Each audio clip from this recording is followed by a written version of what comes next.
광주의 한 장애인학교 사회복무요원이 뇌병변 장애 학생을 폭행했다는 의혹 전해드렸었죠. 표현이 어려운 장애인에 대한 사회복무요원의 폭행 의혹이 다른 곳에서도 추가로 드러났습니다. 학부모들은 교육청과 병무청에 제도 개선을 촉구하고 있습니다. 우종훈 기자가 취재했습니다.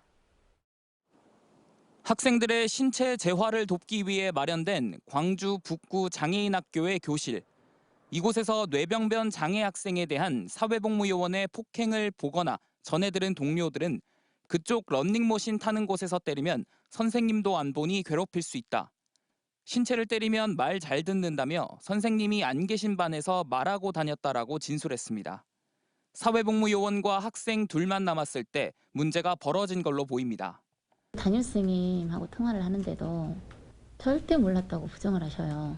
한 번도 아니고 월요일부터 목요일까지 매일 1교시 때 맞았는데 쌤 진짜 몰랐냐고.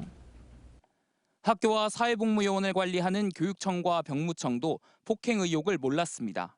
기관들은 취재진과 통화해서 장애인 인식 개선 온라인 교육을 진행하지만 사회복무요원의 소속은 병무청이라거나 배치는 병무청이 하지만 관리 감독은 소속 기관장인 학교장의 역할이라며 책임을 밀었습니다.